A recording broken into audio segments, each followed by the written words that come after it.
그리스도 공급하라 말로만 하지 말고 생활 통해 주 공급해 죄에 매인 자들에게 우리들이 얻은 주님 귀한 주님 공급하라. 친구들과 친척에게 그리스도 분배하라. 그리스도 공급하라. 멸망하는 세상 향해 주를 살고 누림으로 주가 표현되게 하라. 12월 1일 금요일 아침 부흥 동역자 김기아. 오 주 예수님. 아멘. 주 예수님. 아들아, 오늘 말씀은 이사야 13장 1절 보자.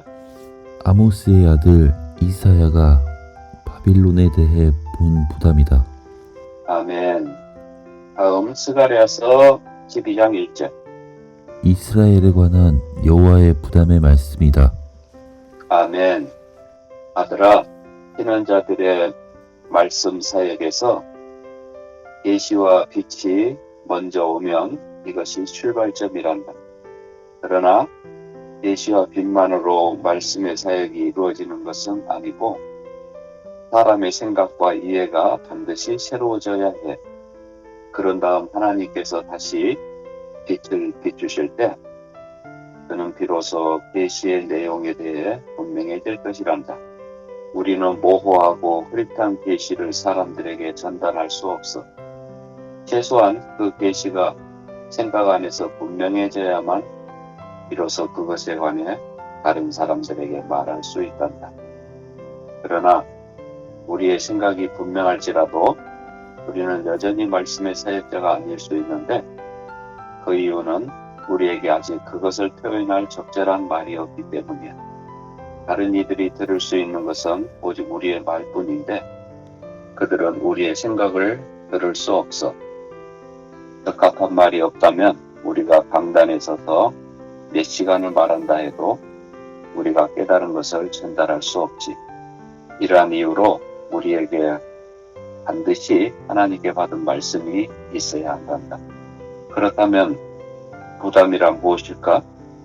먼저 부담은 우리가 영 안에서 받은 빛이고 그 다음은 그 빛을 포착한 생각이며 마지막으로 그 빛과 생각을 보완해줄 내적인 말씀인데 부담의 마지막 단계는 내적인 말씀을 해방하는 것이야.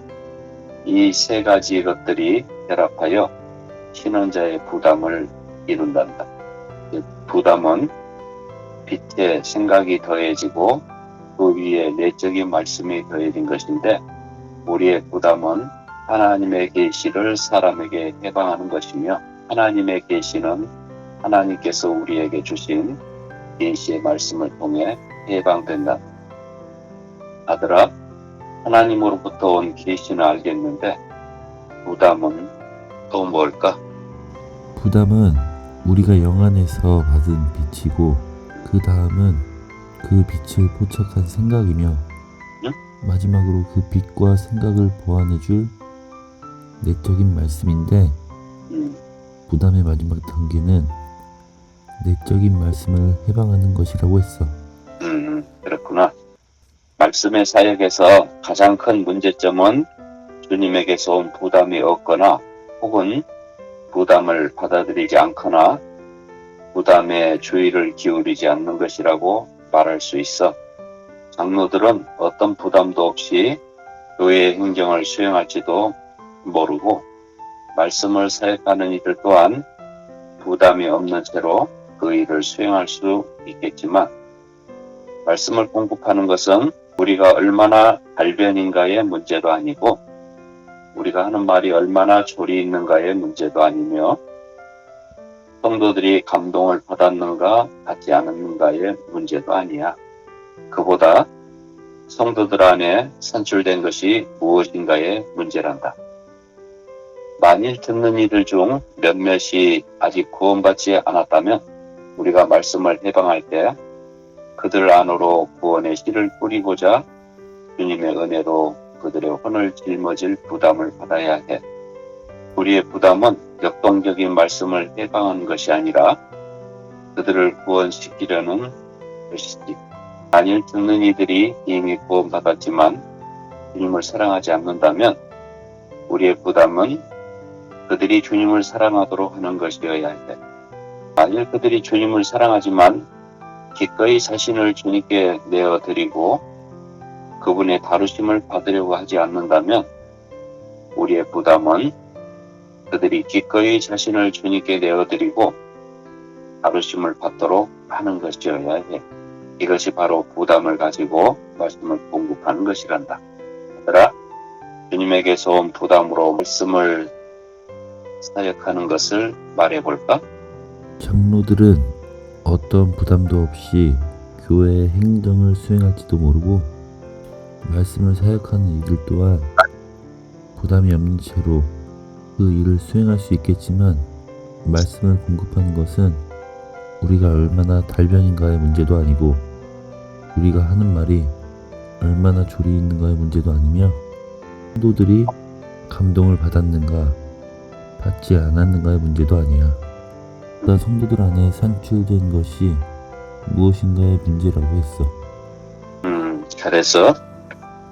하나님의 말씀을 공급할 때 우리의 관심은 우리가 말하는 주제에 있지 않고 우리에게 하나님께서 하시는 말씀이 있는지의 여부에 있어야 해.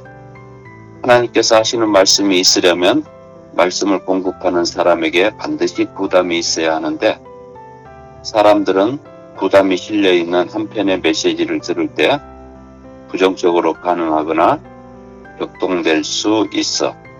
그러나 그들은 그 메시지가 하나님의 말씀이라는 것을 부정할 수는 없단다. 그러므로 우리는 말할 때 쉽고 값싼 방식으로 말해서는 안 돼. 단지 우리에게 준비된 메시지가 있다고 우리가 말할 수 있는 것이 아니란다.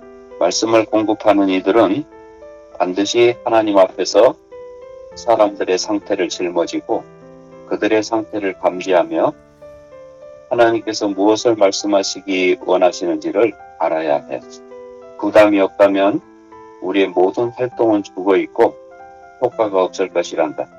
우리는 부담이 있어야 살아있고 번성할 것이야.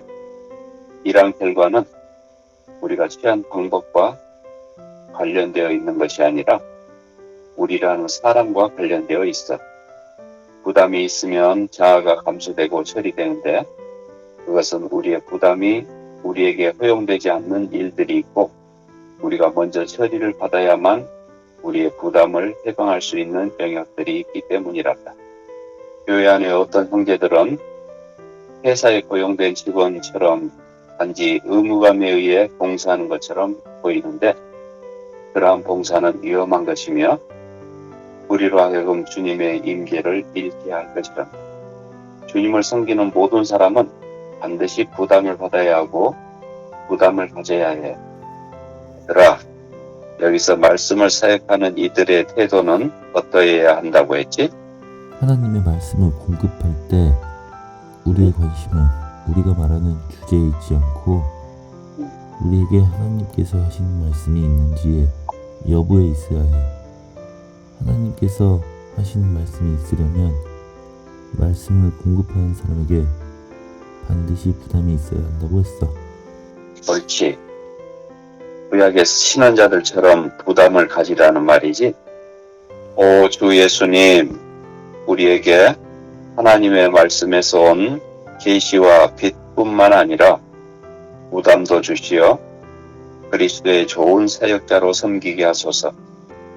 아멘. 아멘.